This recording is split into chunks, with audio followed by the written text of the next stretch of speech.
नाजरीन, अगर आपको मेरी कहानियाँ पसंद आती हैं तो मेरे चैनल को लाइक और सब्सक्राइब लाजमी करें ताकि मैं आपके लिए मज़े मज़े की मज़ीद कहानियाँ लेकर आता रहूँ। आज की कहानी भी बहुत दिलचस्प होने वाली है, तो आपने ये कहानी आखिर तक लाजमी देखनी है और आखिर में आप लोगों ने कमेंट्स लाजमी करने हैं। नाजरीन, आज की हमारी कहानी एक बहुत ही दिलचस्प कहानी है। ये कुस्तुनतुनिया के एक खूनी भेड़िए की कहानी है।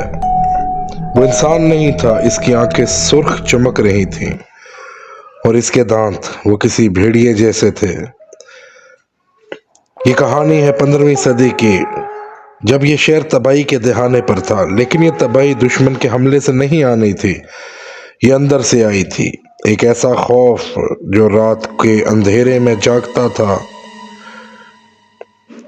भेड़िए, मगर आम भेड़िए नहीं।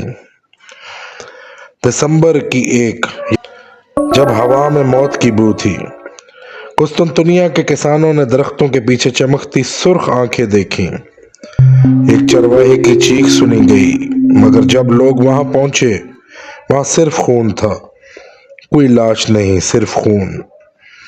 अगले दिन शहर के पहरेदारों को जंगल के किनारे एक इंसानी लाश मिली, मगर इसकी हालत आम इंसानों जैसी नहीं थी।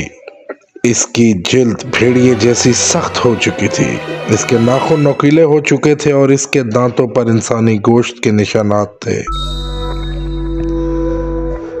शहर के कुछ लोगों ने गवाही दी कि इन हमलों के दौरान एक सुर्ख लिबादा पहने शख्स को भेड़ियों के साथ चलते हुए देखा गया था।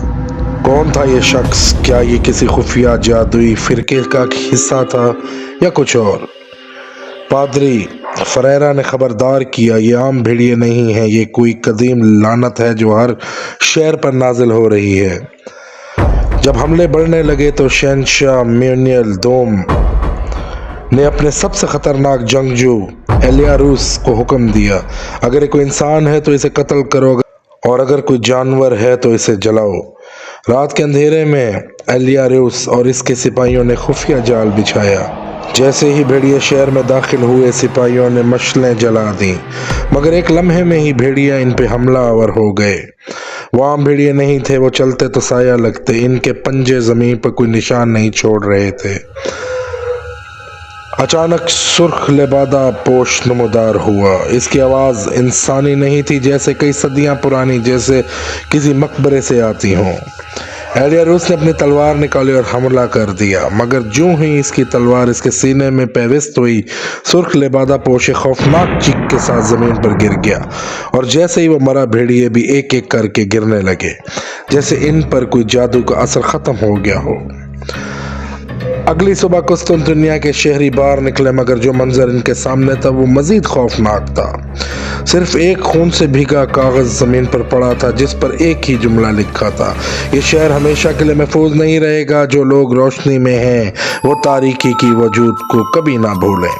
और आज भी जब इस्तांबुल के कदीम दीवारों के करीब सर्द रातों में हवा चीखती है, लोग सरगोशी में एक ही बात कहते हैं कि वो भेड़िया लौट आया है।